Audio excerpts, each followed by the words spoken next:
Assalamualaikum warahmatullahi wabarakatuh. Waalaikumsalam warahmatullahi wabarakatuh. Mau izin berdiri biar nggak ngantuk.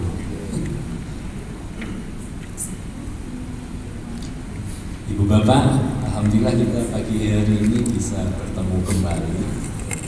Setelah sore kemarin waktunya sangat terburu-buru sehingga tidak memungkinkan kita untuk bisa berinteraksi lebih dalam. Kita patut bersyukur ya, bisa lebih dalam, waktunya cukup panjang. Hanya saja kita berkomitmen agar kita memiliki fokus yang cukup jelas. Karena ini akan menjadi bagian penting dari hal-hal apa yang sangat bisa untuk kita follow up, kita tidak lanjuti bersama.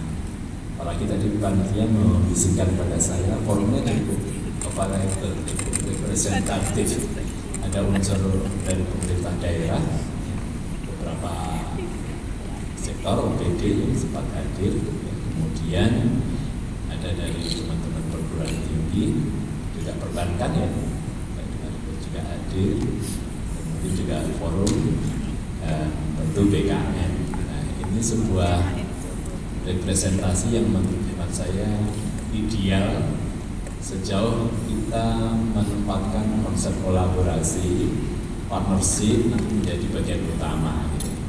Karena hampir bisa dipastikan kesuksesan yang dilakukan secara sendiri-sendiri itu ya nampak sukses, tapi tidak pernah maksimal. Dan hampir seluruh persoalan yang kita hadapi dimanapun itu ternyata membutuhkan kontribusi dari berbagai pihak. Karena memang persoalan kehidupan itu dinamis dan juga kadang-kadang tidak seperti yang kita prediksikan. Tidak kita kira-kirakan loh, ujuk-ujuk yang terjadi begini. Mak betul-betul lah dari begini. Mak betul-betul loh, kok begini. Dan disitulah yang kemudian mendorong kita, suka tidak suka, masuk pada kreatif kita untuk berpikir. Dan kreatif berpikir itu ternyata akan menjadi beban kita terringankan. Begitu kita bisa bicara dengan berbagai pihak, itu stakeholders. Itu keuntungan kita, kenapa perlu bicara bersama-sama pada kesempatan ini. Nah, gambar ini mengisyaratkan Ibu Bapak, ini dulu kelompok orang-orang miskin ya, sebenarnya ingin punya harapan besar untuk sukses. Ya, akses terhadap infrastrukturnya buruk, akses terhadap kesehatan, pendidikan, ekonomi itu juga buruk. Gambar yang pojok. Jadi kita hadirkan gambar ini sejak tahun 2000. Sehingga mereka itu penuh dengan wajah-wajah yang lesu. Nah, disinilah kemudian kita terinspirasi untuk mendorong bagaimana memberikan satu konsentrasi perhatian terhadap program-program pembangunan yang mereka ini akhirnya punya harapan lebih besar. Nah, itulah yang kemudian kita kuatkan terus-menerus melalui kelembagaan BKM. BKM itu nanti seperti apa, nanti kita perdalam. Nah, sehingga pada akhirnya kekuatan ini akan mampu merubah situasi. Mereka dulu hampir tidak pernah dilibatkan dalam berbagai pertemuan, tapi kemudian kita dorong untuk membuat perencanaan di tingkat paling basis RT, RW dan kelurahan atau desa, itu mereka dilibatkan. Sampai kemudian bisa membangun yang terkini, tentu kalau kita bicara kotaku adalah infrastruktur lingkungan yang lebih baik. Namun sebelum itu ceritanya panjang.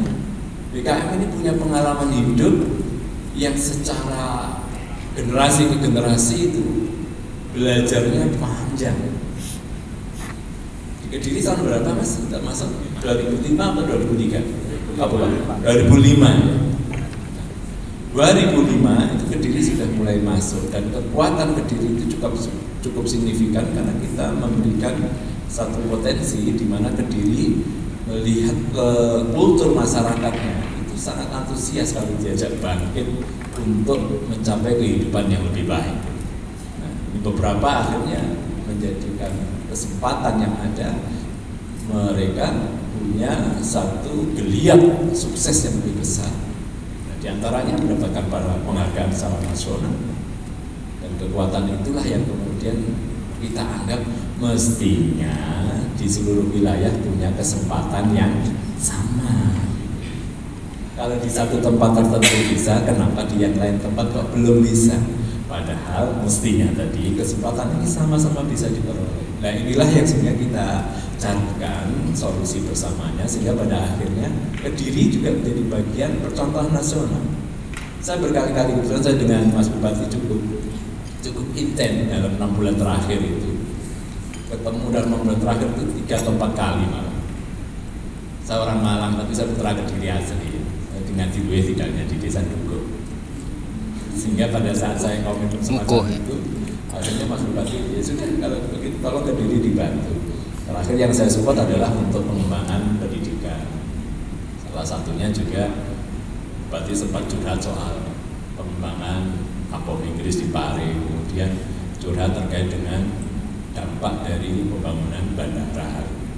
Sehingga saya ajaklah ke sana, Putra Sampurna Police, wis gajah CSR ya tak ajak ke Kediri. Gimana biar deal-dealan langsung. Terakhir deal-dealannya Bupati harus punya waktu untuk diajak studi banding ke Bali. Nah ini nyari jadwalnya susah juga itu. Kalau Bupati bisa ke Bali, bisa lihat langsung barangnya dan kemudian kalau diterapkan di Kediri itu tidak salah terapan gitu. Ternyata memang kekuatan-kekuatan bersama-sama itu menarik untuk bisa melakukan akselerasi upaya menyelesaikan persoalan yang sedang dihadapi oleh daerah. Sehingga pada akhirnya ini sudah mencari jadwal, mudah-mudahan dalam bulan Mei ini segera bisa direalisasikan sebelum banyak konsentrasi di tahun pemilu kan. Konsentrasi tahun pemilu udah bubar semua itu. Nah, ini yang kemudian mendorong kami kenapa Kediri menjadi bagian. Dan bahkan saya berkomitmen sama Pak Bupati, nggak apa-apa jadikan saya relawannya di Kabupaten Kediri sewaktu-waktu Pak Bupati untuk apapun yang jasa kami untuk bagaimana Kediri bisa membangun lebih baik boleh. Sehingga pada akhirnya kita bisa membangun Kediri dengan lebih baik. Dan Kediri bagi saya nggak jauh lah ya dari tempat tinggal asal dan sebagainya. Itu menjadi enak saja. Malang Kediri meskipun seminggu sekali 2 kali itu bagi saya ringan banget. Kalau bensin selalu dipenuhi dari kampus saya ya. Maksud saya kampus saya itu setiap kali saya ada kesempatan rezeki apapun itu dapat rezeki saya taruh di mobil, tidak pernah saya taruh mana-mana. Kayak saya taruh di mobil, saya tahu harus ke Kediri, harus ke Blitar, harus itu menjadi bagian yang harus saya solusikan. Oke. Nah, di sini saya ingin memulai lebih dulu, ingin bertanya ini. Di antara teman-teman yang dari unsur pemerintah daerah boleh angkat tangan yang hadir pada kesempatan pagi ini. Mitra Kabupaten dari boleh tahu Pak dari lingkungan hidup Bapak, Kominfo, kemudian yang lain tadi.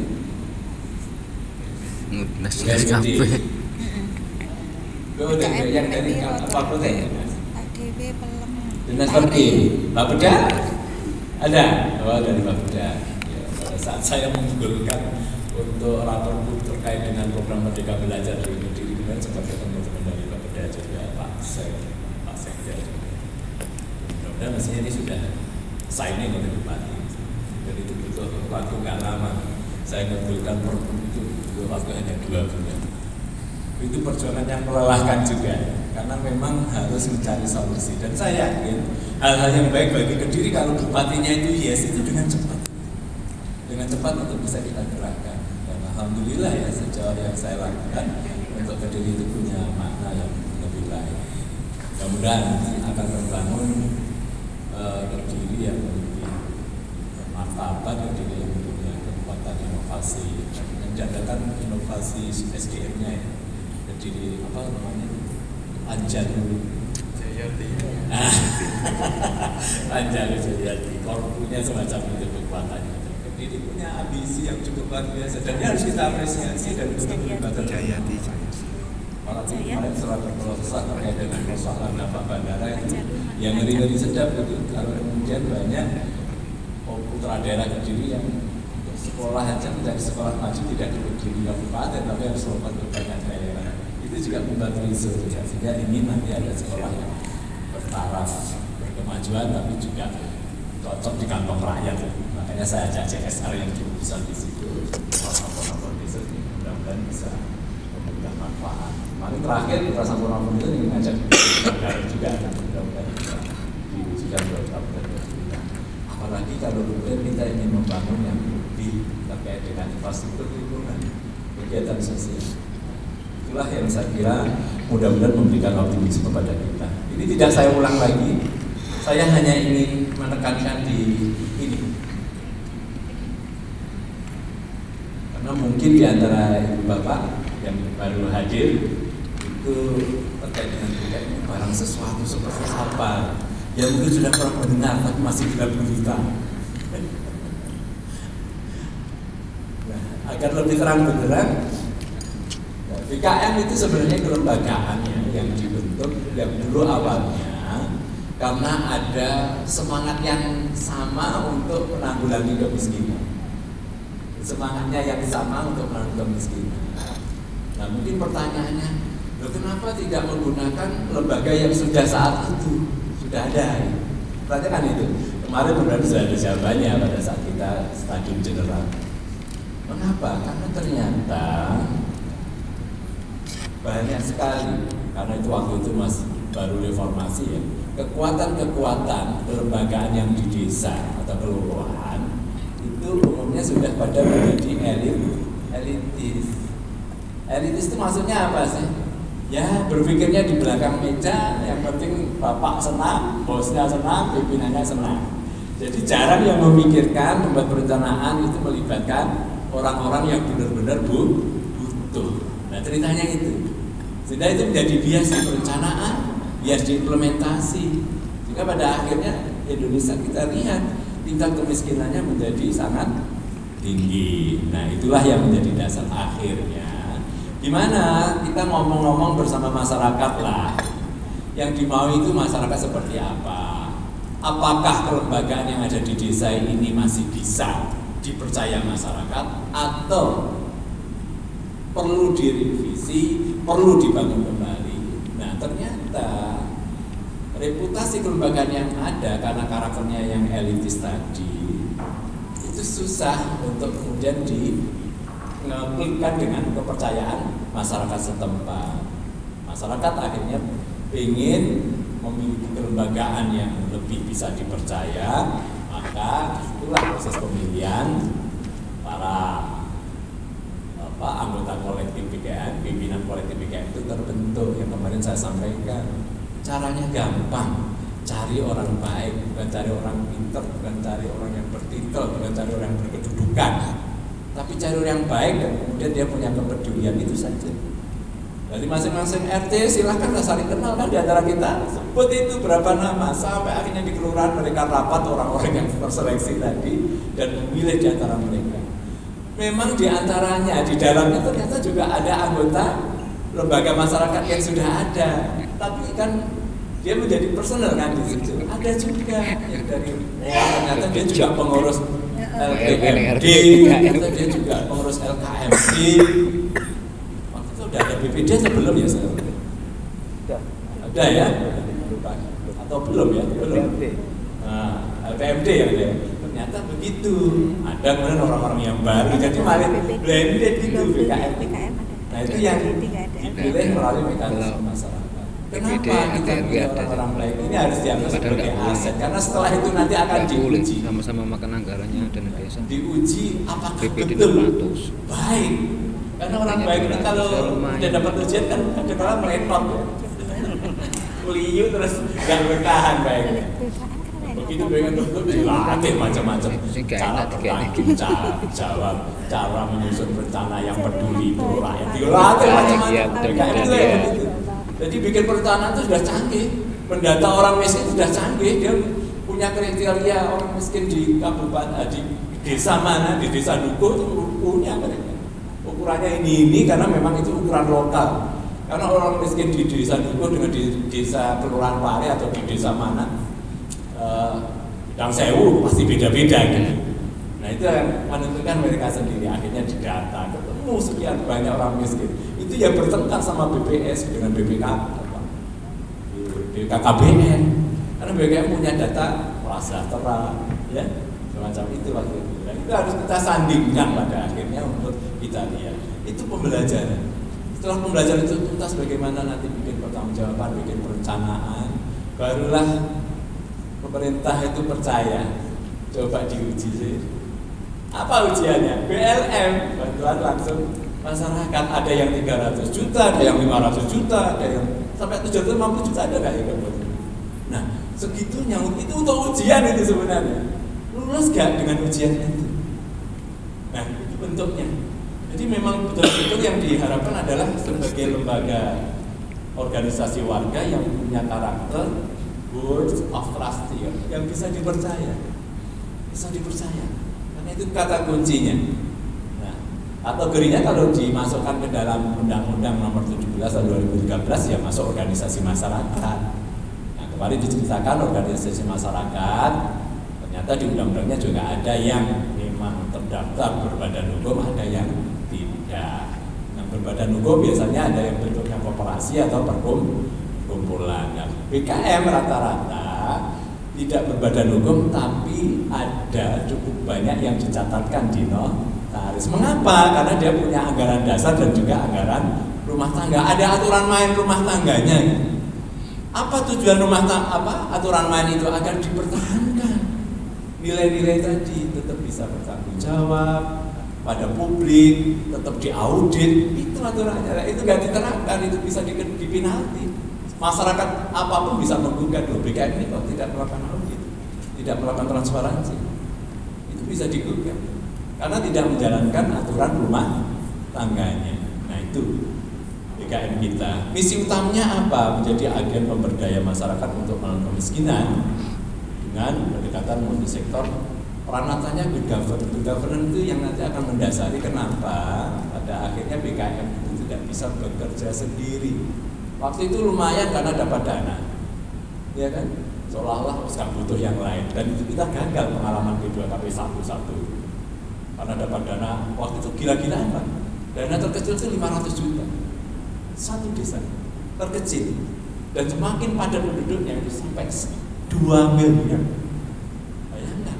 Jadi menerima dana miliar itu bukan baru-baru terkait dengan ada dana desa itu. Kita belajarnya sudah jauh-jauh hari. Kenapa terjadi kenakalan waktu itu sampai kita rekomendasikan kok untuk pengolahan dana desa. Hati-hati, karena ada banyak yang kelurahan yang begitu dia terima di atas 1 miliar itu pertanggungjawabannya itu belepotan. Dan untung ada fasilitator ya yang selalu membimbing dengan intensif. Kalau nggak ada itu bisa bubar jalan Pak. Sama dengan dana desa yang beberapa lurah atau kepala desanya harus berurusan dengan hukum. Tapi kita bersyukur kemarin hasil audit menunjukkan yang disampaikan Pak Hari Pras bahwa betul-betul ini proyek yang satisfactory, artinya tingkat korupsinya itu sangatlah rendah, 0,00, yang mungkin baru angka 8 atau 9 gitu, 1 aja. Itu yang kemudian dianggap success story. Karena minimal amanah sebagai good of trust tadi muncul. Dan menjadi begini ini prosesnya panjang, bertahun-tahun. Nah, saya nggak tahu, saya belum melakukan riset lagi.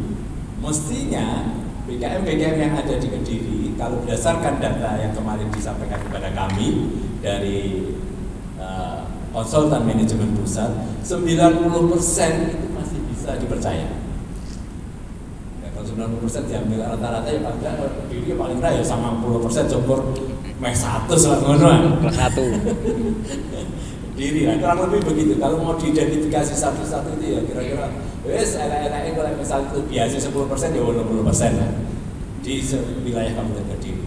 Kinerjanya bagus, artinya masih bisa dapat atau masih bisa dipercaya. Nah, informasi yang baru saya baca juga di BKM itu ada unit pengelola yang dulu lengkap Pak. Dulu ada unit pengelola sosial, dulu ada unit pengelola lingkungan, ada juga unit pengelola keuangan. Ini kemudian mengalami proses transformasi karena unit pengelola sosial kadang-kala dirangkap oleh BKM itu sendiri, kemudian tinggal 2 di pengelola lingkungan dan keuangan karena menyisakan dana pinjaman bergulir yang harus tetap dikelola. Dan itu asetnya terus berkembang. Nanti kita bicara aset, ini asetnya sopo. Karena ada beberapa BKM yang merasa itu dikuasai terus. Nah, ini tujuannya dulu kita memerangi elit-elit semacam itu, ini malah muncul elit baru di BKM. Itu ya ada elit baru di BKM karena saking merasa nyaman dengan pengelolaan dana yang cukup besar. Itu lebih sulit juga. Padahal kalau kita bicara aset itu bahwa ini kita tahu sumber dananya adalah loan. Loan itu pemerintah Indonesia itu bayar itu duitnya siapa? Duitnya rakyat ya. Loan itu adalah dana pinjaman ke luar negeri dan kewajiban pemerintah harus mengembalikan sampai jangka waktu ada yang 25 tahun, ada yang 50 tahun. Siapa sih balennya? Ya rakyat. Lewat apa? Kita bayar pajak, kita bayar macam-macam itu, ya. Sehingga dalam apbn kita selalu ada bagian yang digunakan untuk bayar hutang. Nah, kalau melihat logika itu, aset itu sejatinya asetnya siapa? Asetnya BKN. Nggak benar kan? Kalau itu diklaim asetnya BKN secara kelembagaan nggak benar, itu asetnya masyarakat. Sampai kita mengatakan, asetnya masyarakat terus apa? Ya itulah yang kemudian diwakafkan dari pemerintah kepada masyarakat. Nah, oleh karena itu, Bapak, kenapa ada kewajiban panggilan juga dari teman-teman yang wakil pemerintah untuk juga ikut peduli. Ini asetnya masyarakat yang juga harus di dalam pengelolaannya, dalam fasilitasinya. Kalau enggak, sayang. Mohon nanti teman-teman di Kabupaten Kediri bisa membuat profil ya aset BKM. Kira-kira yang masih sekarang terkelola di pinjaman bergulir itu berapa miliar, jangan-jangan sudah besar sekali. Kemudian infrastruktur yang dibangun, asetnya di semua titik lokasi, itu jalan berapa meter, kondisinya kayak apa. Jangan-jangan Pak Bupati juga belum pernah tahu ini. Kalau nanti profil itu digambarkan, itu pantas dibawa ke Pak Bupati. Inilah aset BKM. Dan kemudian yang terawat semacam ini. Kegiatan sosial mungkin, ya.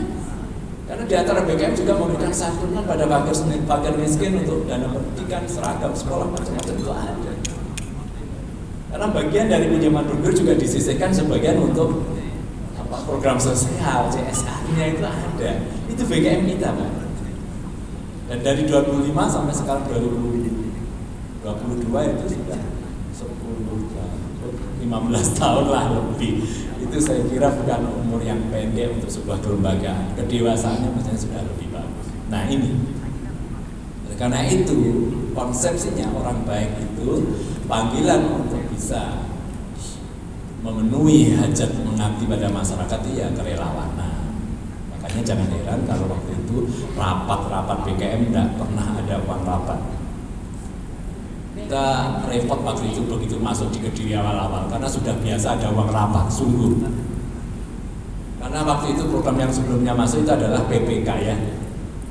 PPK sebelumnya masuk. PPK untuk membangun perencanaan itu rapat ada erek-ereknya. Giliran BKM perencanaan tanpa erek-erek. Saya itu disambati wong sak Indonesia ini. Iya, karena nggak ada erek-erek. Jadi relawan kok erek-erek.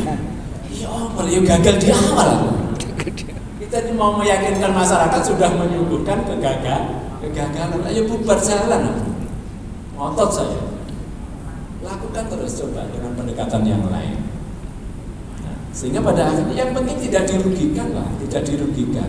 Oh kita ini selama ini mau jagongan kemana-mana juga bawa rokok sendiri, ya kan? Bapak-bapak itu motor yang ngisi bensinnya sendiri untuk datang ke rapat.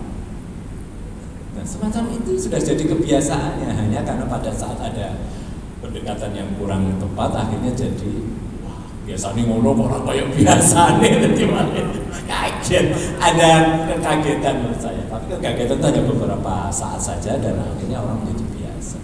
Nah sekarang begitu BKM dilatih jadi punya dana, sekarang dia punya dana operasional. Rapat enak jajan itu orang masalah. Yang penting dipertanggungjawabkan.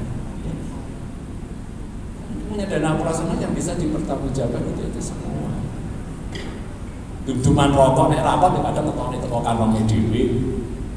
Macam-macam yang bisa dilakukan sebagai contoh ya dalam banyak hal.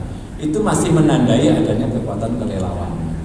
Sehingga pada saat ada dana operasional kurang lebih ya yang bisa digantikan itu yang kemarin biasanya keluar dari saku sendiri, entah konsumsi, entah kadangkala wirawiri, BM, itu sekarang sudah punya sumber BKM yang sudah bisa mengelola keuangannya dengan baik karena sebagian bisa digunakan untuk apa yang disebut dengan BOP atau biaya operasional semacam itu.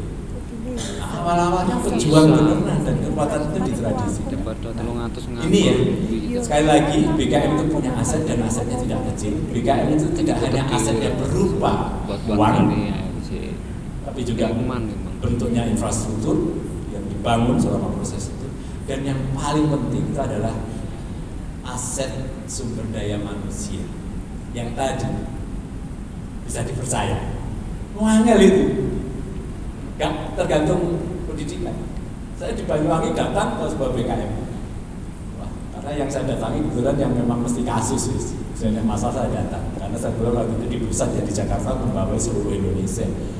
Nggak mungkin untuk mendekati satu persatu. Kita ada kasus saya datang. Saya semakin yakin memang nggak ada hubungannya dengan pendidikan. Tahu yang bikin masalah, kita BKM-nya itu sarjana pendidikan agama, sarjana agama, SAG. Jadi tidak ada hubungannya SAG dengan urusan mutil-mengutil itu. Kurang mengurang. Tidak ada hubungannya. Makanya saya juga nggak heran kalau tiba-tiba ada kiai ketangkep, wah masuk korupsi. Tidak apa-apa, ya memang nggak ada hubungannya antara kiai, pendidikan, kita, kemudian nggak mutil, nggak ada hubungannya. Karena kembali pada bagaimana ketahanan moral kita. Tidak ada hubungannya. Dokter, profesor, mana harus tambah pinter kadang-kadang. S3 ya gini. Apalagi kalau kita benar-benar iklim ya, situasi lingkungan yang kita bisa saja nggak berdaya. Wah, itu sangat biasa.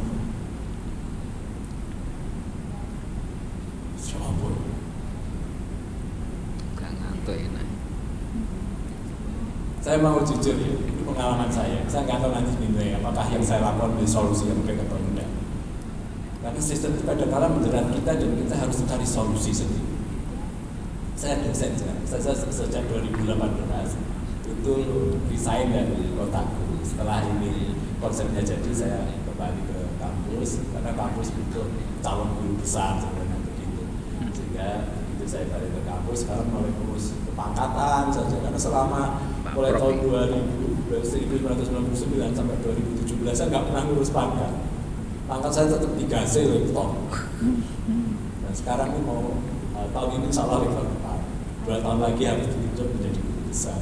Itu pamrih saya izin ke semua teman-teman. Sekarang saya laporan saja. Saya baru lektor kepala. Untuk ke guru besar butuh 2 tahun lagi.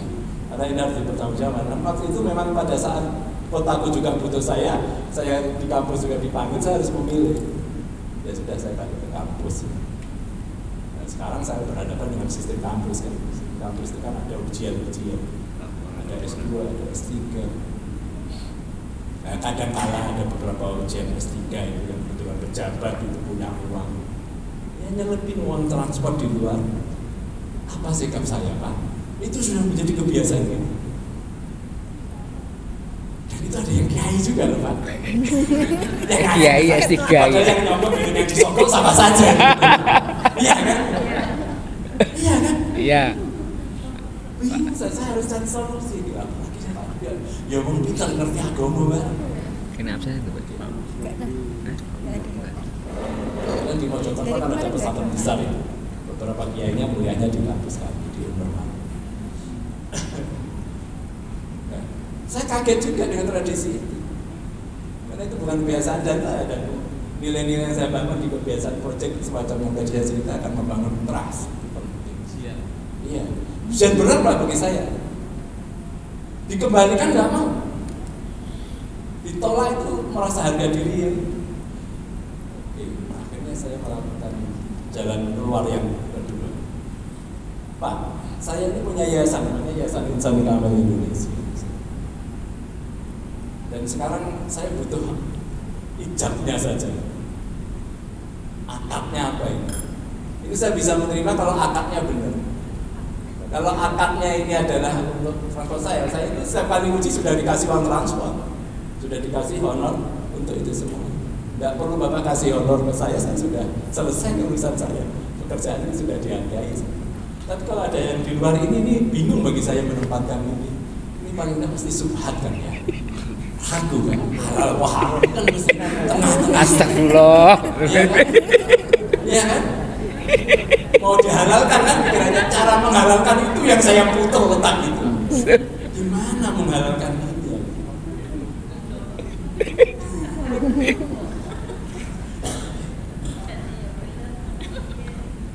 Lah pemenangnya sih namanya terus gebokane rada tebel ngono. Coba pilihannya apa? Pewadang. Kalau ini tidak menjadikan statusnya halal, hati kita sakit, nggak nyaman. Kayak di apa ya? Baca dosa lah. Karena dosa itu sederhana sama definisikan. Dosa itu sesuatu yang menggelisahkan kita, titik. Kayak kalau kita resah dan gelisah itu mesti enek dosa nih. Sampai golek ide wimbo dosa ini. Nah itu Pak, solusi itu maka ya, ini terus walaupun bupati, ya saya japri. Ini jam kabelnya apa? Ini semua masih tersimpan. Saya kembalikan, mohon diinfokan nomor rekening. Ya Pak. Oke, saya kasih solusi ya.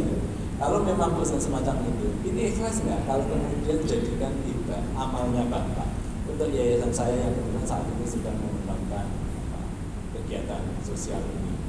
Nah ikhlas, itu langsung saya transfer ke rekening ini dan kemudian saya sampaikan untuk ditransfer ke rekening itu yang bersangkutan. Itu jam bubble saya, Pak. Saya nggak tahu, ini agak menenangkan walaupun sebenarnya tidak 100%. Agak menenangkan. Karena tetap saja saya tidak bisa merubah tradisi itu. Iya kan? Katakan tidak. Dan ini kalau Bapak telusuri mungkin di berbagai perguruan tinggi manapun mungkin ya, mungkin boleh jadi menjadi tradisi. Di birokrasi mungkin juga saya tahu. Tapi yang jelas saya cerita pengalaman saya pribadi saja lah, biar fakta gitu kan. Nggak ngawur, nggak ngarang, nggak mundur juga.